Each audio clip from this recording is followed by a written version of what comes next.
If you're serious about growing spiritually, you'll eventually see that all the teachings and techniques point to one thing. Are you ready to let go of your ego? This isn't something light or easy. It's a big challenge, not to be taken casually. You might think about it all day, but thinking itself is just your ego at work. As long as the ego is in charge, and we'll get into what the ego is, why it matters, and how to handle it, your consciousness will be distracted.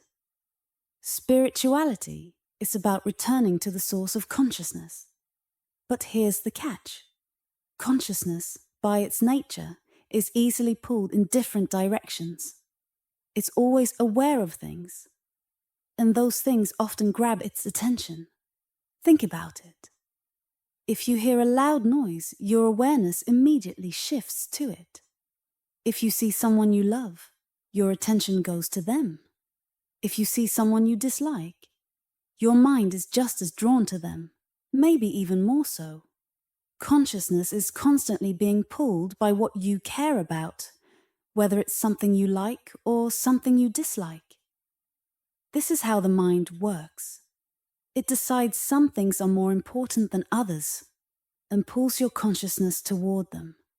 The problem is that this constant distraction pulls you away from the source of your being, the seat of consciousness. And that's the real challenge of the spiritual path, to stop getting distracted and return to that source. Now, what is that source? It's God, or universal consciousness. God isn't a separate being. It's the infinite awareness that exists everywhere in everything. God is omnipresent, meaning everywhere at once. Omnipotent, the source of all power.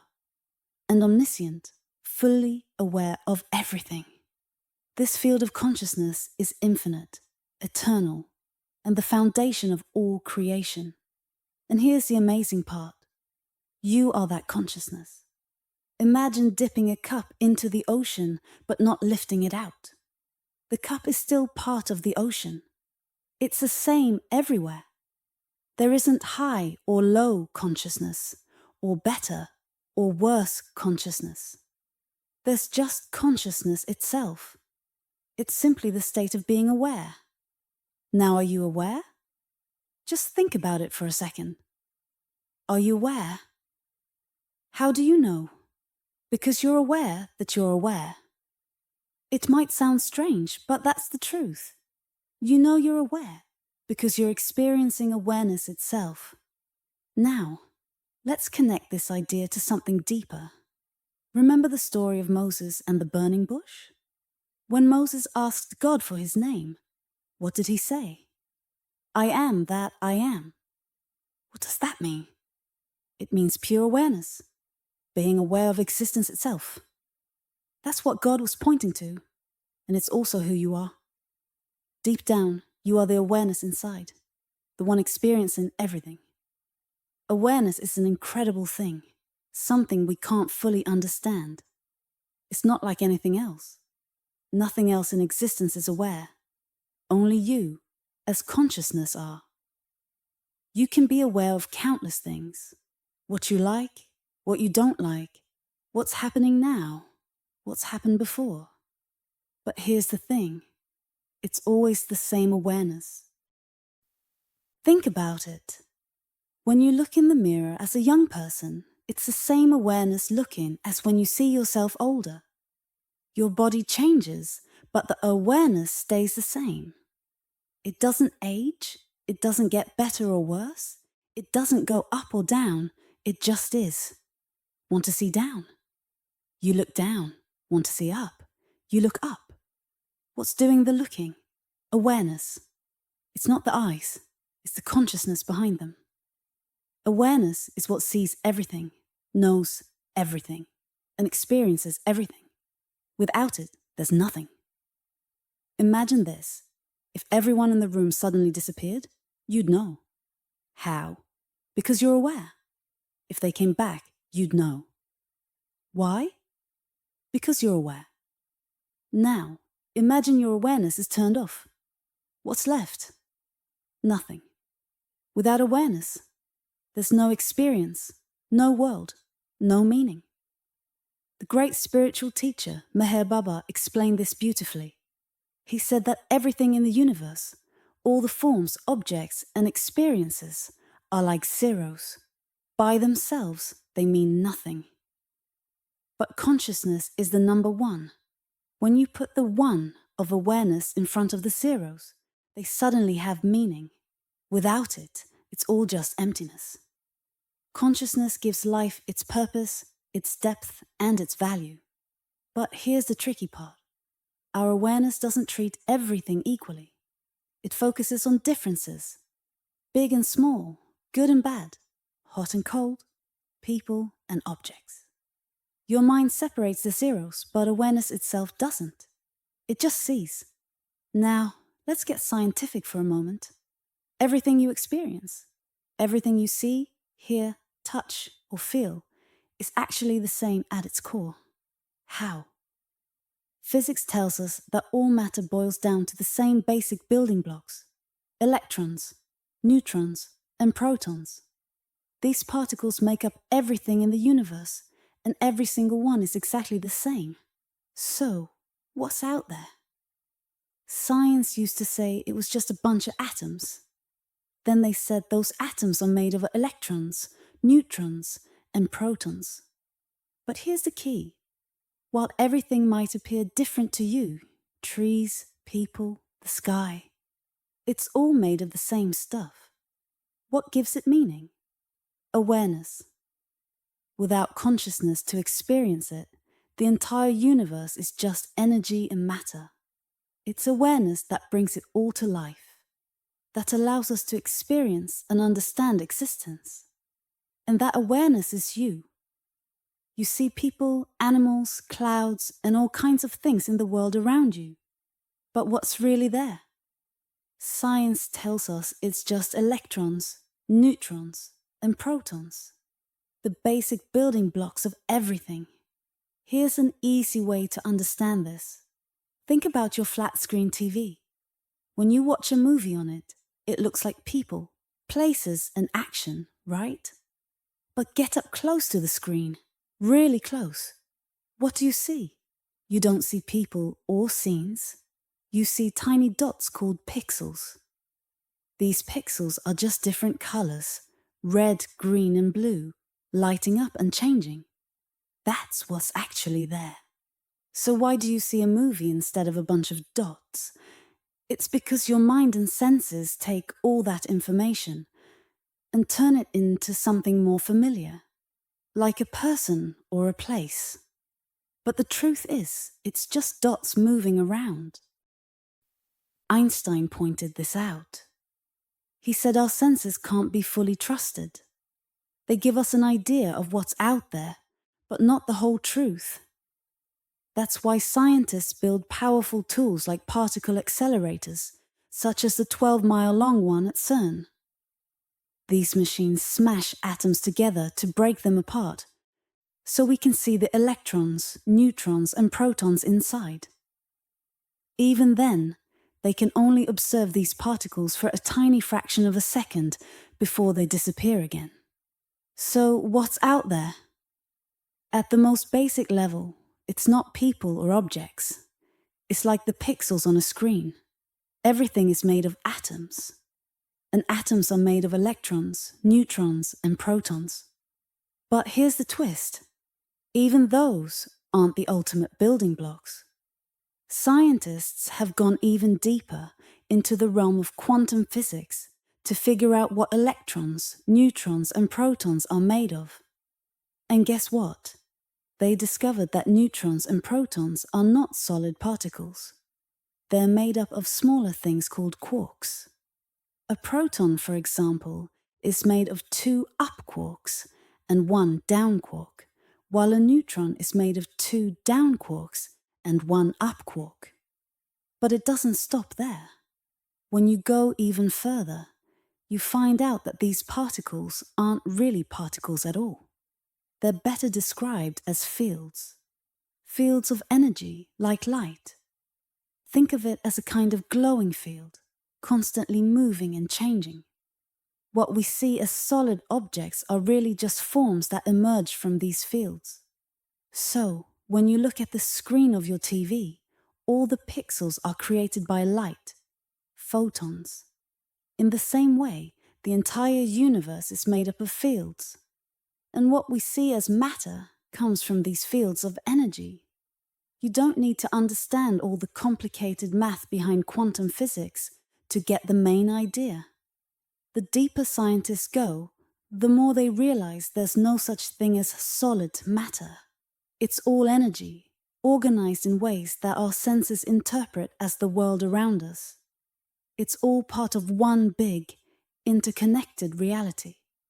Now everything you see, touch, hear, or experience feels real because of your senses.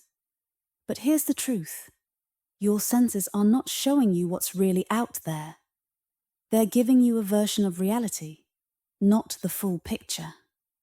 Scientists have discovered something amazing. There are no solid particles, like the ones you learned about in school. What's really out there are fields. Think of a field as a giant invisible space where energy exists.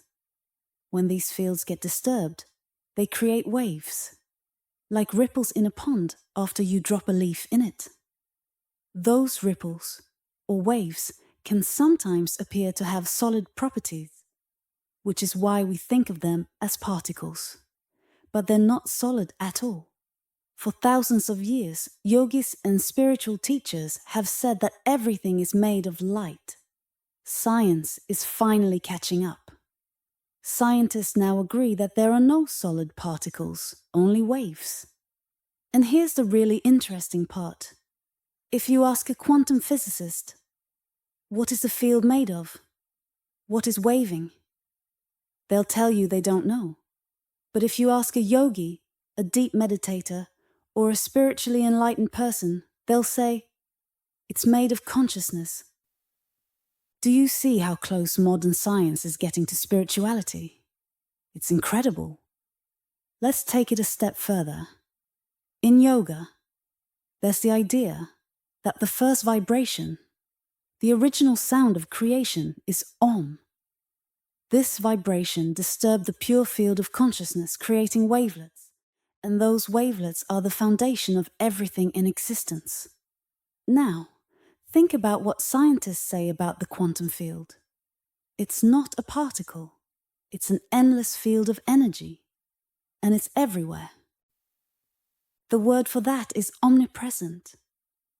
If you've heard the word omnipresent before, it's probably been used to describe God, something that's everywhere, all-powerful and all-knowing.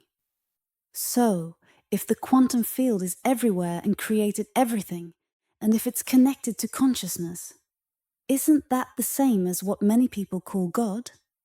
The idea is that this field is not just energy, it's aware. It's consciousness itself, and it's the source of everything. So, where do you fit into this? You're not just a body or a mind. At your core, you are pure consciousness. Right now, you're looking at the world, at a TV, at a movie, or at something else. But underneath all of that, it's just light. And you're not separate from that light. You are that light. When spiritual masters like Christ or Buddha talked about merging with God, they meant returning to this state of pure consciousness. They let go of identifying with their thoughts, their emotions, their body, and even their senses. They stopped focusing on the movie of life and turned inward toward the source of consciousness itself. Even Christ explained this. He said, "My Father and I are one," meaning his consciousness was fully united with the universal consciousness or God. And he also told others, "You will do the things I do, and even greater things." This wasn't just a statement of faith. It was a reminder that you are made of the same consciousness as Christ, Buddha, and all enlightened beings. You are not separate. At your core, you are the same consciousness that created everything. You are light. You are part of that infinite aware field that we call God. And the journey of spirituality is about remembering that truth and returning to it. Why don't we experience this deeper reality of consciousness? It's because we're too caught up in being us. Our awareness is completely focused on our thoughts, emotions, and whatever our senses are picking up, instead of being rooted in the essence of pure consciousness. We're distracted by the noise of everyday life. That's the core issue. It's why we feel disconnected from the deeper truth. Now imagine consciousness like a peaceful garden, the kind of blissful divine state that spiritual teachings often call paradise. That's the garden in the story of the fall from grace. It's not about a physical place. It's about the experience of being deeply connected to the source of everything.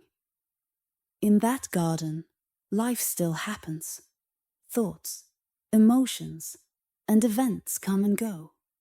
But you're not consumed by them. You watch them pass, like clouds in the sky. The problem is, we don't just watch, we fixate.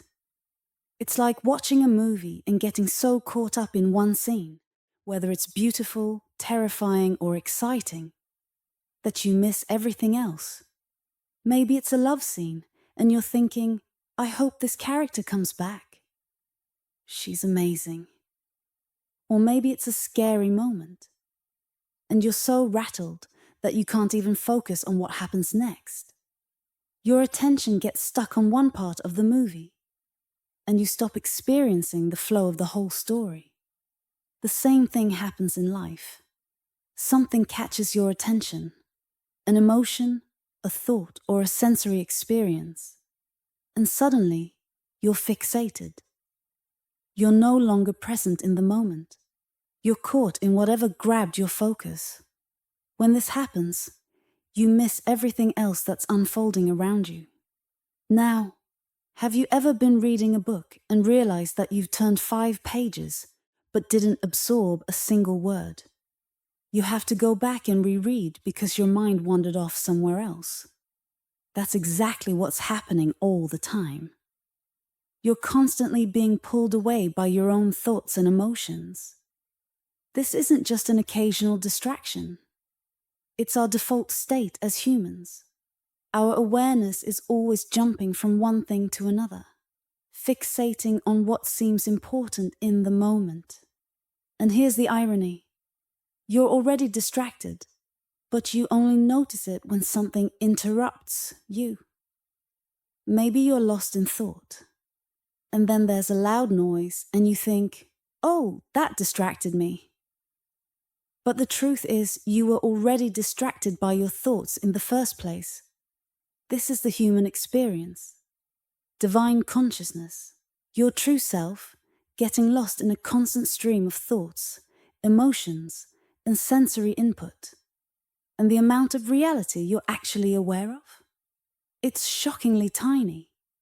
People often say, I don't want to miss anything. But here's the truth. You're already missing nearly everything. Your senses pick up only the tiniest fraction of what's happening around you. Right now, on this planet alone, there's an unimaginable amount of activity taking place. Nature, people, animals, weather, and you're aware of almost none of it.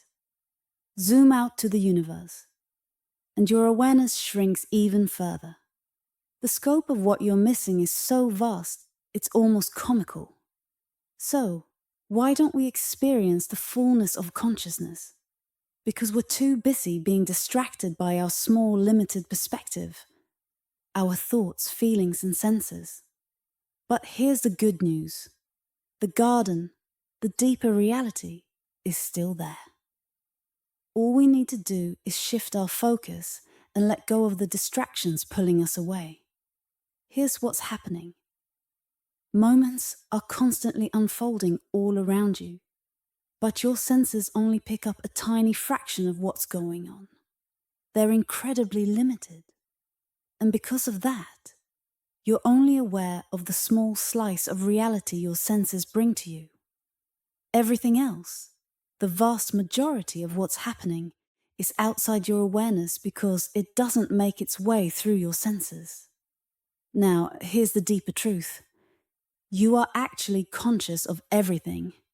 Enlightened beings like Christ or other great masters are fully connected to the universe. They exist in a state of unity with all things and are aware of everything simultaneously. This state is known as God consciousness. So, why don't we experience that? The answer is simple. We're too focused on a tiny piece of the whole. And what's that piece? Ourselves. We're completely absorbed in me, myself, and mine. Think about it. How much of your attention is wrapped up in things related to you? You might say, I care about my family, my kids, my job. But notice the word my. It all revolves around me. This self-centered focus is why we don't experience the fullness of what's out there. Here's how it works. Your senses receive an incredibly small amount of information from the universe. Your consciousness experiences this little bit, but not the rest. Some of what comes through your senses feels pleasant. It has a certain vibration or frequency that your mind finds enjoyable. Think of the electromagnetic spectrum. For a long time, scientists only knew about a small range of it, visible light. Then, with better instruments, they discovered infrared, ultraviolet, radio waves, and more. The spectrum is much larger than we originally thought, and we're still discovering new parts of it.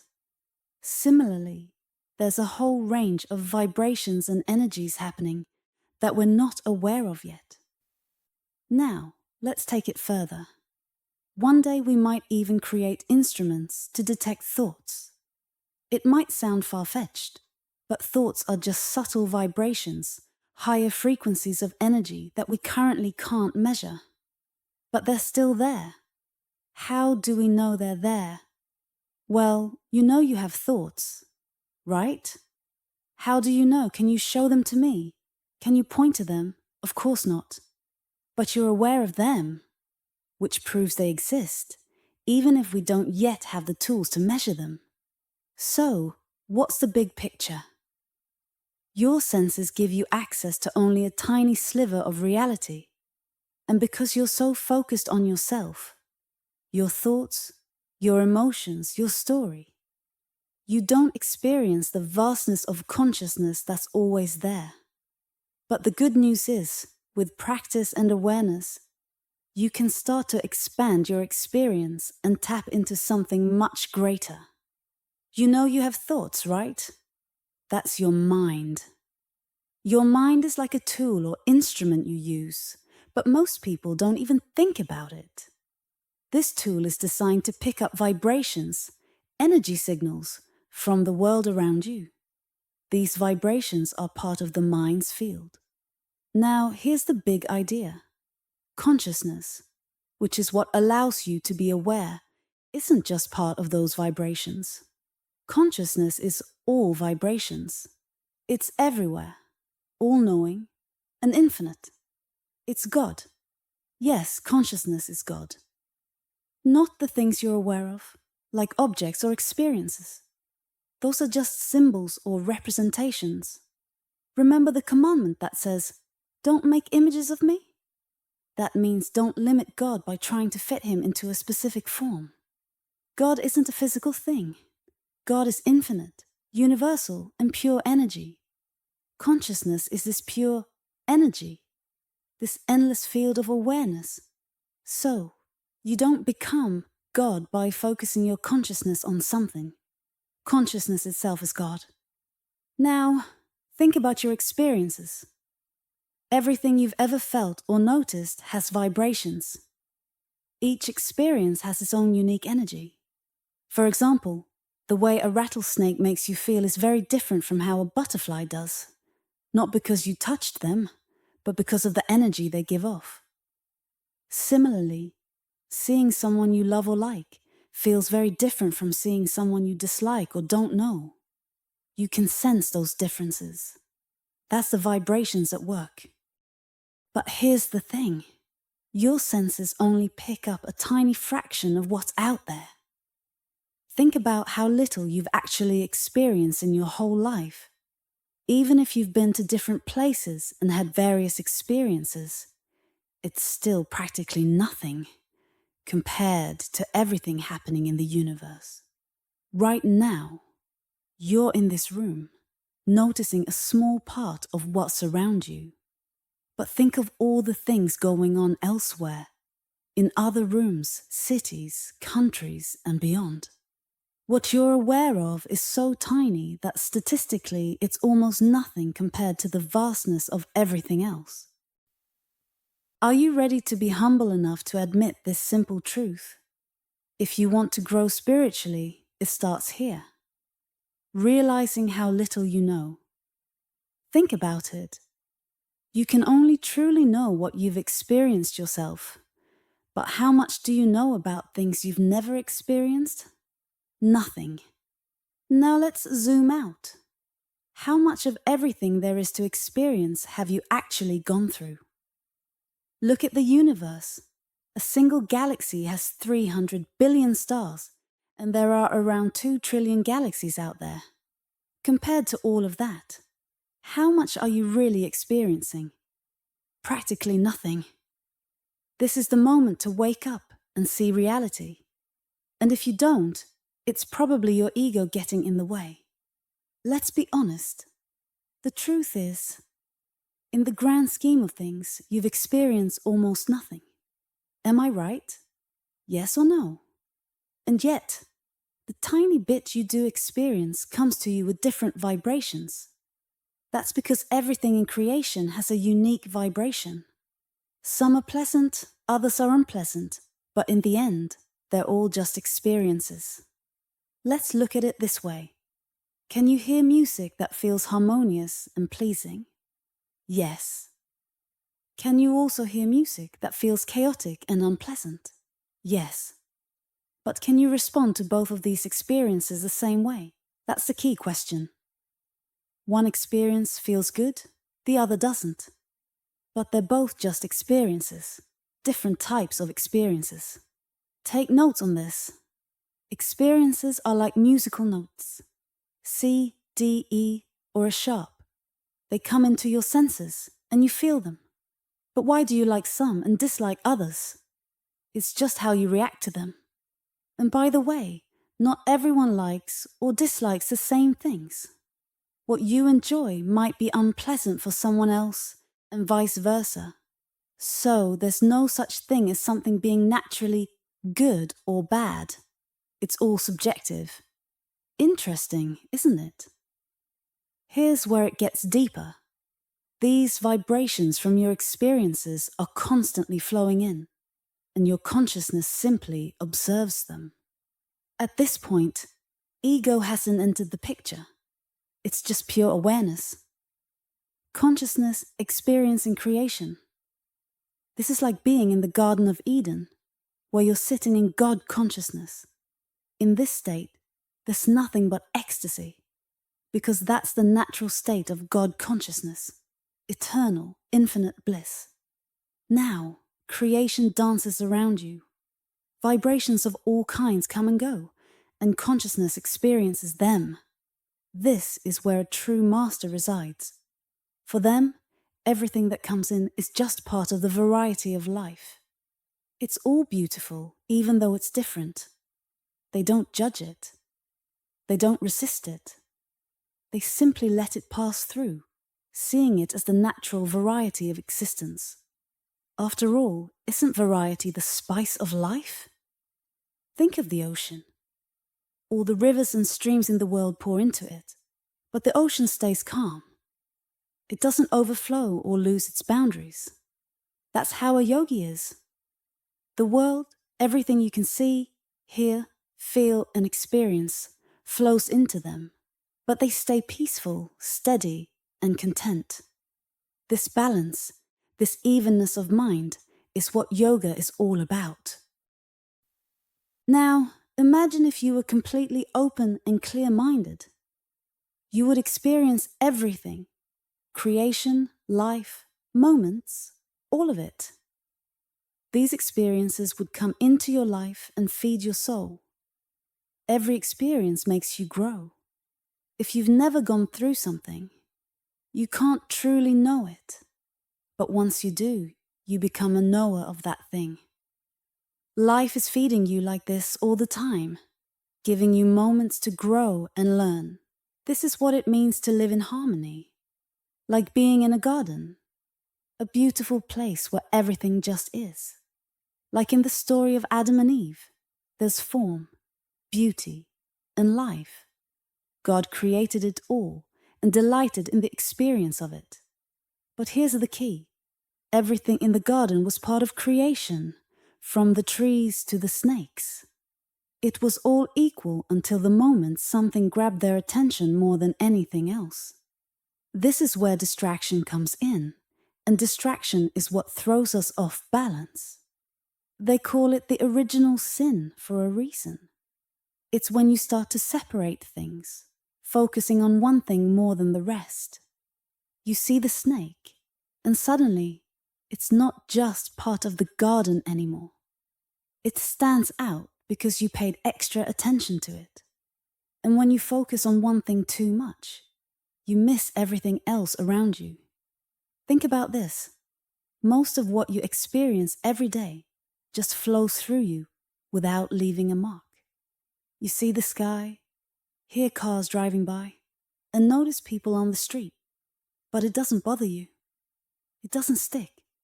You're calm. But when something unusual happens, like a bright neon-colored line on the road, it grabs your attention. You focus on it, talk about it, and remember it. That's because your consciousness gave it power. When you focus too much, you make some things more important than others. This is where imbalance starts. And the crazy thing is, everyone does this differently. Each of us notices and reacts to different things because of who we are, where we're standing, and what's already on our minds. Right now, every single person on Earth, over 8 billion people, is having a totally unique experience. Even in this moment, no two people see or feel the same thing. You might be sitting in the same room, but the light hits you differently. Your thoughts are different, and your perspective is your own. Now here's the wild part. The moment you just lived will never happen again. It's one of a kind. It's special. No one else experienced it exactly like you did, and it's gone forever. But most of us miss it. Why? Because we're distracted. We're stuck thinking about the past or worrying about the future, so we don't fully live in the moment. Be here now is about something sacred, something deeply meaningful. Every single moment you live is unique and precious, created just for you. Think about it. That moment you're in right now has never happened before, and it will never happen again. No one else in the world will experience it exactly like you. That's why it's sacred. It's yours, and it's special. The moment comes, you experience it, and then it's meant to pass. But here's the thing. Distractions happen. We all get caught up in different stuff because no two people have lived the same moments or faced the same distractions. Over time, your mind starts holding on to certain things. But here's the real truth. It's not your mind doing the holding, it's you. It's your will, your consciousness, focusing on those things and keeping them alive in your mind. When you focus your attention, you're using your energy. In yoga, this energy is called Shakti, and when combined with consciousness, it's called Chit Shakti, meaning conscious energy. Every time you direct your focus toward something, you energize it. That's why the things you hold on to, the memories, the emotions, the experiences, keep coming back. They're not stuck. They're trying to move through you, but you won't let them go. Life is like a flow. Experiences come, you live through them, learn what you can, and then move on to the next thing. Imagine you're in 5th grade struggling with math. Eventually, you pass and move to 6th grade. But if you keep obsessing over how hard 5th grade math was, you'll have trouble focusing on what comes next. Life works the same way. When you let moments pass, you grow. But when you hold on, whether to good or bad experiences, you interrupt the flow. Now think about this. How much stuff are you still holding in your mind? Maybe something painful happened in your childhood, during a relationship, or even yesterday. When something triggers that memory, it rises up again. What do? You push it back down because it's uncomfortable, or you cling to it because it feels good to relive it. Either way, it's you keeping it alive, not your mind. Over time, all those moments you didn't fully process pile up. Your mind becomes a cluttered storage room full of things you've either clung to or tried to avoid. Neutral experiences, the ones you just let flow through, don't stick. But the ones with strong emotions, whether they were too painful or too pleasurable, those are the ones you hold on to. And here's the kicker. Everybody's collection is different. What you've got swirling around in your mind is uniquely yours. Some of it is distracting in a negative way, and some of it is distracting because it feels good to revisit. Either way, it's not neutral. It's what you've chosen to hold on to. The key is realizing this. You are the one in control. Consciousness is everything. When you focus on something, you energize it and keep it alive. Letting go means allowing things to pass through without clinging or pushing away. That's how you clear the clutter and make space for the next sacred moment to unfold. Let's get real for a minute. What's it like living with all that stuff stuck inside your mind? Honestly, it's exhausting, right? Why? Because so much of what you've stored in there is the stuff you didn't like. Think about it. You're supposed to be the smartest species on the planet, but you've turned your mind into a storage unit for the most upsetting moments of your life. How does that make sense? Some of these things happened 20 or 30 years ago. The people involved might not even be alive anymore. You've grown, you've moved on, but somehow, those old memories are still sitting there, gathering dust in your head. Why? There's no reason for it. None. Here's the good news. I'm going to teach you how to stop doing that. You know what spirituality really is? It's learning how not to do that. Simple as that. You get distracted by life, and instead of letting things flow through you, you hold on to them. Sometimes it's because the moment was beautiful, but more often it's because it wasn't. Now let's be honest. How many truly beautiful experiences have you held on to? Maybe a handful, right? Those are the life-changing moments. The ones that touched you so deeply that they keep coming back, reminding you of their power. Those are rare. A stunning sunset, a hug that melted your soul, a moment where you felt like you were in the presence of something divine. Those are the experiences that truly touch the core of your being. When they happen, you let them all the way in. They flow through you, unfiltered, and you're transformed by them. But now let's look at the other side. How much negative stuff are you still carrying? Somebody said something mean. Somebody ignored you. You embarrassed yourself in front of a crowd. You spilled coffee on your shirt before a meeting. And some of this stuff happened decades ago. Yet it's all still rattling around in there, taking up space. Why is it mostly negative? Because those moments bothered you, and instead of fully experiencing them and letting them go, You resisted. You pushed them away because they were uncomfortable.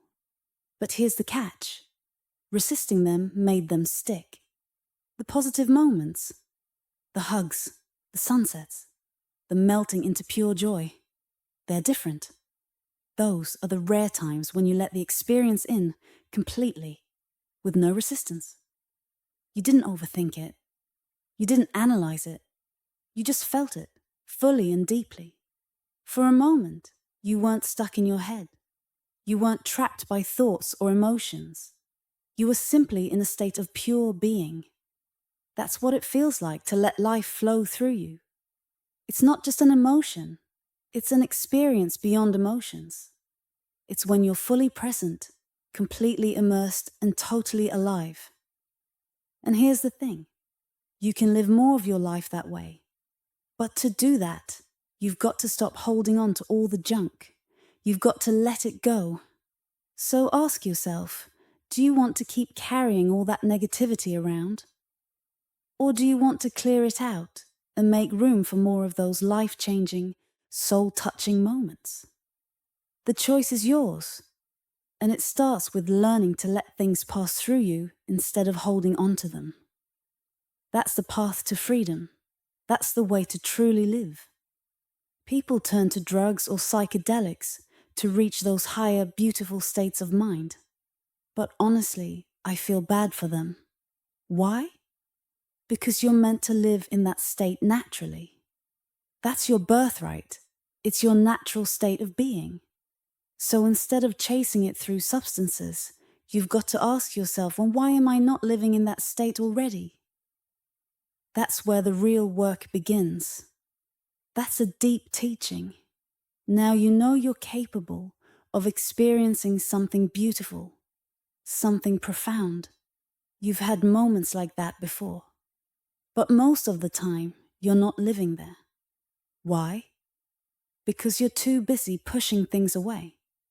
All of a psychology is based on this idea that you're in there using your willpower to suppress the things you don't like. Freud wasn't out there trying to help you celebrate what made you happy.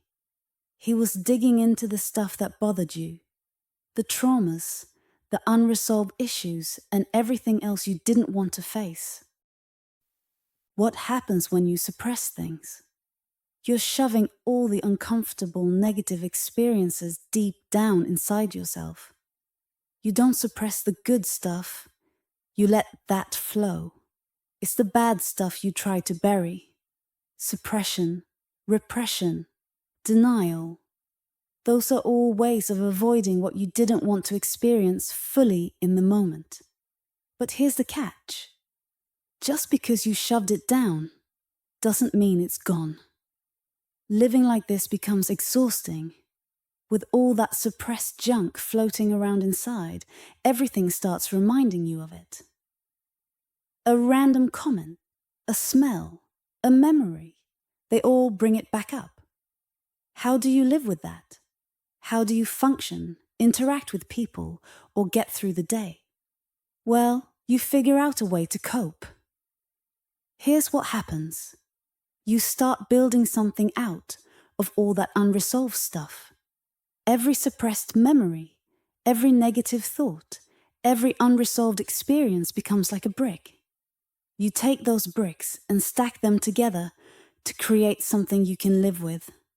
A structure, a pattern of thoughts. That's what we call the ego.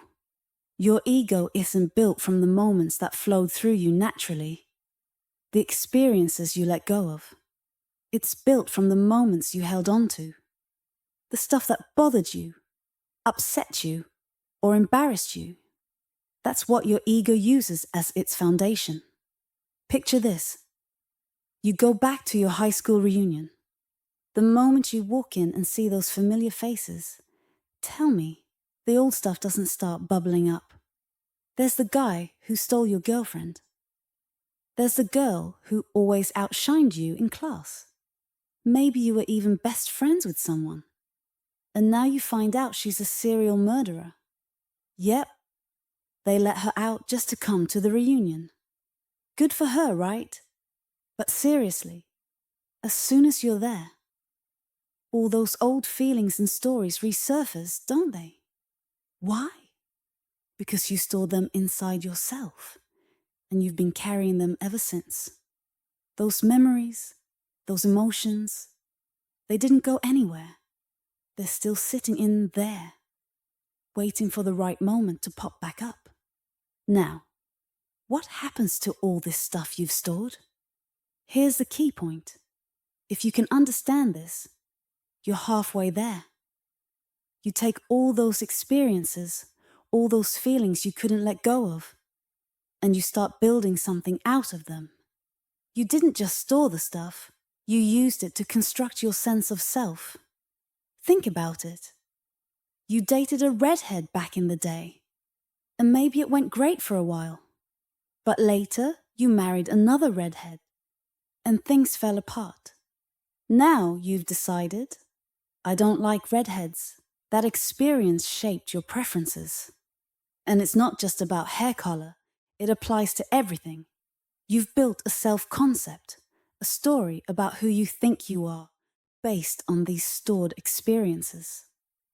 I like brunettes because redheads are too emotional. I want this kind of job because that other one was terrible.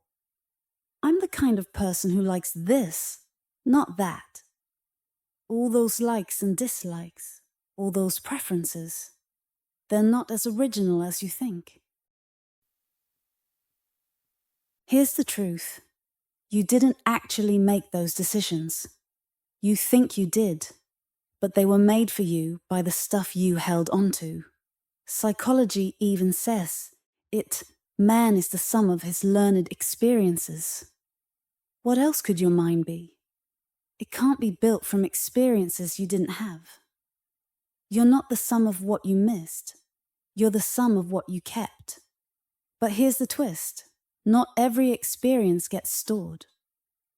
Only the ones you clung to, the ones you resisted, got stuck. Everything else passed right through you. It's still in your memory, sure, but it's not running your life. Like those white lines on the road. They're there, but you don't obsess over them. Unless, of course, you had some emotional baggage tied to painting those lines, like getting fired for messing them up. Then, yeah, even the white lines can become a trigger. But the things you didn't resist, they just flowed through. You let them in, experienced them fully, and let them go. They didn't leave a mark. The stuff that stuck, though, that's the stuff you resisted. You didn't want to feel it, so you pushed it down. And by resisting it, you gave it a home in your mind. So now you've got this collection of bricks, these old experiences you couldn't let go of. And you've used them to build an identity. But that identity isn't who you really are. It's just a pattern of thoughts built from the things you resisted. If you want to break free, you've got to stop holding onto those bricks. Let the energy flow, let the past pass, and watch how much lighter life becomes. That's the real freedom. The stuff you've been holding onto in your mind. The stuff you didn't want to deal with. The memories you resisted. The emotions you couldn't let go of. It doesn't just stay there by magic. There's no super glue keeping it in place. What's holding it there is your will. It's your own consciousness resisting, clinging, and using that resistance to stack up these mental blocks. That's why your mind isn't clear. That's why it's not empty, like the Buddha talks about. When the Buddha says empty mind, he's not talking about a blank, useless mind. He's talking about a mind free from all the junk, free from the clutter of everything you've been storing inside. An empty mind is a mind that isn't distracted by this garbage. It's free to think clearly, create, and experience life fully. The mind is an incredible tool, but you've stuffed it with things you couldn't handle. And now, instead of being clear and focused, your mind is distracted by the ego. that little construct you've built out of all that stored garbage. Now imagine if I could stick a microphone into your thoughts for a day. Let's call it a thought stethoscope. And listen to what's going on in there. You know what I'd find? A huge percentage of your thoughts, maybe 80%, 90%, or even more, are about you. What do I like? What should I do? How do I get what I want? What will people think of me? Am I good enough? Should I stay in this relationship or leave? Why did I say that to my parents? What are my friends going to think? Should I buy this car to impress people, or should I pick the other one? What do I look like? What should I wear? Sound familiar? All that chatter is your ego talking, and it's relentless. Most of it is meaningless garbage, thoughts looping endlessly about yourself because of the stuff you've stored inside. When the Buddhists talk about an empty mind, they're not saying you should be stupid or blank. An empty mind is a clear mind, one without ego clutter. When your mind isn't bogged down by distractions, it can focus completely. It can be brilliant, creative, and sharp. Think of it like this. If you had a mental blackboard and tried to solve a math problem on it, let's say 1,433 times 12, you'd probably get interrupted. The moment you try to focus, your mind jumps in with distractions. I'm bad at math. This is too hard. I hate this. Those thoughts don't help you solve the problem. They're just distractions born from your cluttered mind. Now imagine a mind without that noise. A clear mind wouldn't interrupt itself. It would just focus on solving the problem. That's the brilliance you're capable of, but it's buried under the ego and all those personal thoughts. And what's the ego, really? It's just a self-concept, a mental construction you've built over time. The ego says, I know what I like, what I don't like, what I want, and what I don't want. But that's not the real you. That's just the collection of thoughts and experiences you've glued together and labeled me. The real you is way more than that. But to uncover it, you've got to start letting go of the garbage you've been holding on to. That's the work. That's the path to clarity, freedom, and brilliance. You've got to stop building your identity out of the stuff you resisted, and instead let it all go. Only then can you see yourself clearly. Now who are you, really? You're not the thoughts in your head. You're not the ego you've built. You're the one who notices all of it. You're the consciousness, the witness, the awareness that's observing everything. That's the real you. The ego, on the other hand, is just a collection of thoughts you've gathered over time. It's not who you are. It's just something your mind built. And your mind, it's incredible. It's vast and limitless. You can think about anything. Planets like Saturn, galaxies millions of light years away, or even the depths of the ocean. Your mind has the power to imagine, create, and explore. But instead of using this amazing tool for something great, what's your mind busy doing? It's obsessed with you.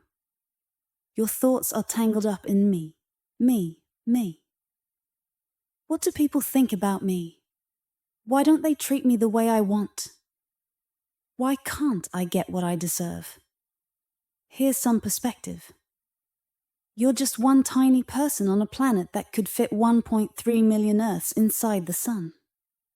Think about how small you are in the grand scheme of things. Yet, your mind is caught up in your little bubble of worries and desires. The truth is, if you want to connect with something greater, if you want to grow spiritually, feel at peace, or experience enlightenment, you've got to let go of that ego. You have to be willing to let go of, I want to be something, and realize the beauty of being nothing. When you stop trying to hold on to your little self, you open up to the infinite. But here's the problem. Instead of letting go, you keep holding on. Someone said something yesterday that bothered you. What happens when you see them today? You feel that same discomfort rise up, and maybe you even go out of your way to avoid them. Why? Because you stored that experience inside yourself. And guess what? You're the only one in there. Nobody else is holding on to that stuff for you. Not your mom, not your dad, not your pastor. It's just you. You're the one keeping it alive, replaying it, and letting it shape how you interact with the world. Then, to make it bearable, you build an ego out of all that stored junk. Your ego says, as long as things go my way, I'm okay. But life doesn't work like that, does it? People say things you don't like. Situations don't go the way you want. So what do? You try to manipulate the world to fit your preferences. You tell people, don't talk about that. It makes me uncomfortable. Or, don't act like that. I don't like it. You try to control everything so it fits the little mental picture your ego created. And when life doesn't cooperate, you suffer. Now, how many times have you been frustrated because the weather wasn't perfect? Or the driver in front of you was too slow? That's suffering. And then there's the deeper suffering, the heartbreaks, the betrayals, the moments when someone you love let you down. That pain is real, but it's amplified by your resistance to what happened. The root of all this suffering is the ego you built. It's a fragile concept made from your stored experiences. And because it's based on those experiences, it constantly demands that life match its expectations. But life doesn't work that way. So, what's the way out? You have to stop holding on to the junk you've stored. Let go of the resistance. Stop building your identity around those old experiences. When you do, the ego weakens, and you begin to see the truth of who you really are. Not the thoughts, not the preferences, but the infinite, peaceful witness behind it all. That's where freedom begins. Have you ever had your world just fall apart? I'm not talking about a bad day or a minor inconvenience. I mean when everything you thought was solid suddenly wasn't anymore. You didn't know which way was up. You couldn't think straight, and you felt completely lost. Like, I had something to hold on to inside, and now it's gone. If that's happened to you, I'll be honest, I'm glad. Not because I want you to suffer, but because it means you've seen through the illusion. The thing that broke, it wasn't real in the first place. It was something false that you built inside yourself. Think about it. You've created this whole identity for yourself. This is my wife. These are my kids. That's my house. This is my job. Here's my plan for the future. These are the people I like, and those are the ones I don't like.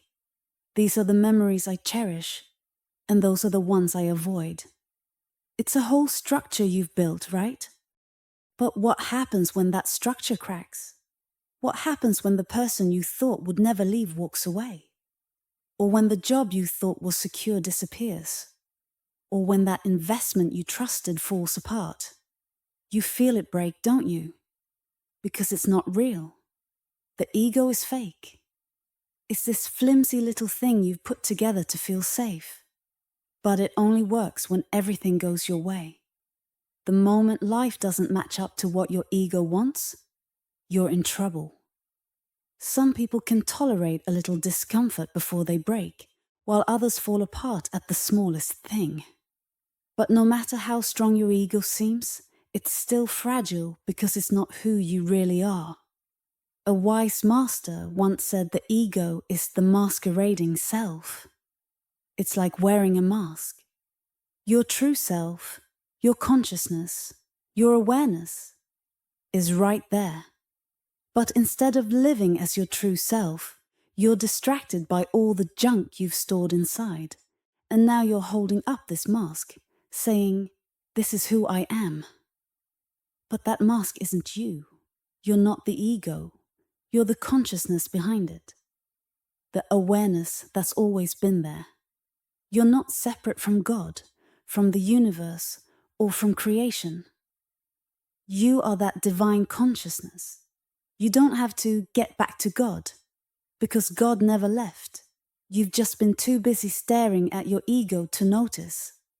Here's the trap. You don't try to get rid of your ego. Instead, you spend your life trying to make everything in your world match it. How can I get what I want? How can I make people treat me the way I want? How do I control everything so it fits my picture of how life should be? That's the ego talking. And honestly, it's a waste of the incredible life you've been given. You are so much more than that. You are infinite. You are complete. You don't need anything to be whole because you already are. You could be in a state of constant joy, connected to everything and overflowing with love. That's your true nature. But the ego, it can't give. It only knows how to take. It has to take because it's always trying to hold itself together. That's why life feels heavy and complicated. It's the ego trying to keep its little fantasy alive. Spirituality, real spirituality, is about recognizing what you're up against. It's saying, I'm the consciousness that couldn't handle life as it was, so I built this mess inside myself. And make no mistake, your mind is beautiful. Every single one of you has a mind capable of incredible things. But you've cluttered it with fears, preferences, prejudices, and judgments. So, how do you get out of this mess? Is it even possible? Can you be free, liberated from all the noise inside? Yes. Absolutely yes. Every single one of you can experience what it means to drop back into the truth of who you are. If you're here in a human body, you already have what it takes to realize your true self. How? Is simpler than you think. But here's the catch. Most people don't want to do the work. The techniques are there. The path is there. But it's up to you to take the steps. When you're ready to let go of the mask, when you're ready to stop being distracted by the ego, you'll find that freedom isn't something you have to chase. It's something you already are. The problem is simple. You're distracted by your ego. The ego is something you built to protect yourself from things you couldn't handle. It's made out of all the experiences in life that you didn't fully process. For example, if there's something you really loved, and then it went away, but you couldn't handle losing it, what do? You start obsessing over how to get it back, or how to avoid losing it again. The ego gets in the way because it's constantly trying to control reality instead of letting it unfold naturally. So how do you fix this? Learn to handle reality. That's it. It's the most direct, powerful spiritual path you could ever follow. Why is that the solution? Because reality is what's happening. It's what is. If something happened, it happened. You can't go back and make it unhappen. You can't rewrite history. The only question is, can you handle it? If you can, then it becomes just another experience, something you grow from, something that deepens your understanding of life. For example, let's say someone you deeply love dies. That's one of the hardest experiences anyone can go through. You feel the pain, the sorrow, and the loss. It cuts deep. And that's okay. It's supposed to hurt because love is real, and losing someone you love is real too. But what happens if you refuse to let that pain move through you? What if you say, I can't live with this? I don't want to feel this. Then you're stuck. Every time you think of them, the pain overwhelms you. You cry, you shut yourself off from life, and you start telling yourself, I'll never love again. I'll never open my heart to anyone else. That's not the loss ruining your life. It's you ruining your life because you couldn't handle what happened. Death is natural. It's part of life. People die all the time. It's not something you can avoid. Feeling sorrow and pain is part of being human.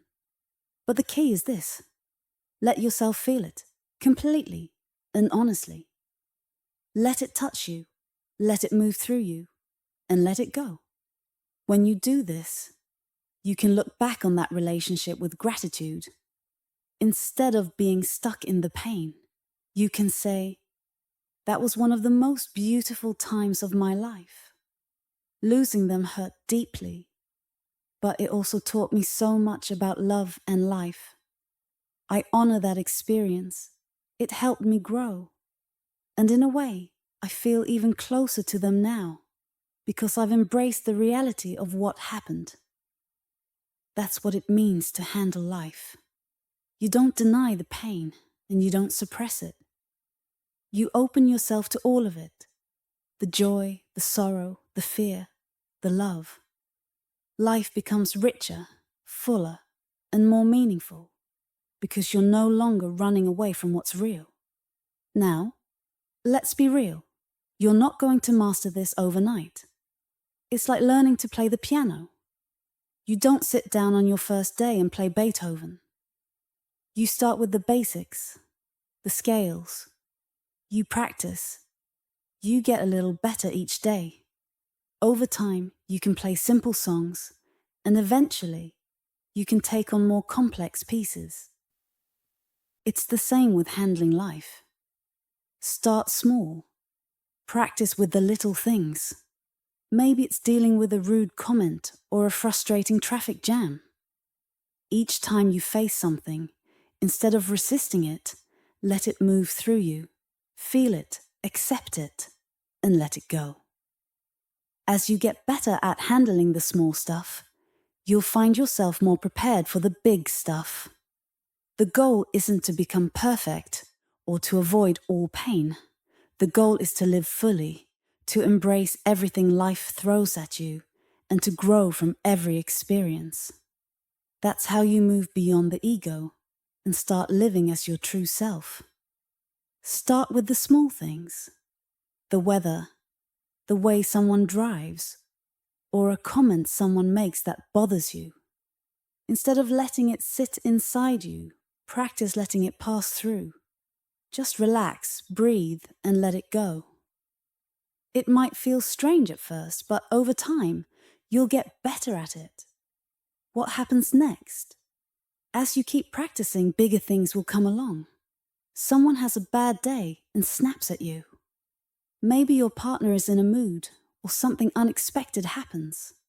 But by then, you've learned to relax, to release, and to not let it stay stuck inside you. You've learned to let go. Here's the truth. Most of the stuff your ego holds onto doesn't even want to be there. It's why those thoughts and feelings keep bubbling up. They want out. The more you let them go, the more space you make inside yourself. And when that space opens up, something amazing happens. Underneath all that stuff, under the hurt, the anger, the worries, you have this natural energy. Call it spirit, call it chi, or shakti, or divine energy. It's always been there, but it's been buried. As you let go of the layers on top, this energy starts to rise. You'll feel it like waves of joy, peace, or love coming from deep inside. At first, it might surprise you. You'll realize, wait, I don't need someone to hug me or tell me they love me to feel good. I don't need anyone's approval or attention to feel whole. This happiness is coming from me.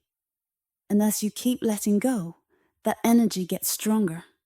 Eventually, it's there all the time. You don't need anything from anyone. You're just at peace. You're joyful because you're alive. Now, life doesn't stop testing you. Something big will happen. Something that would have broken you in the past. Maybe it's loss, heartbreak, or disappointment.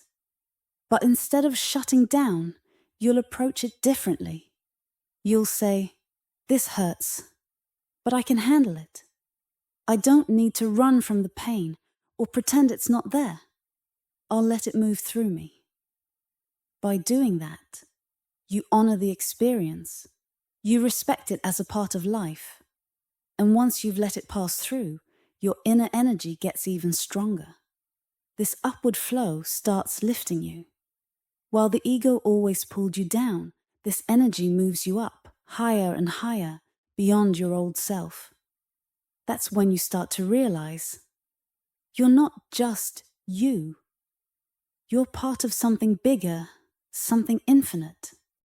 And if you let go completely, if you release every last bit of ego, you merge with that infinite source. That's what the great spiritual masters talk about, becoming one with the universe. It's not a far-off idea. It's something you're capable of. Because the truth is, you are the universe. So, you have a choice.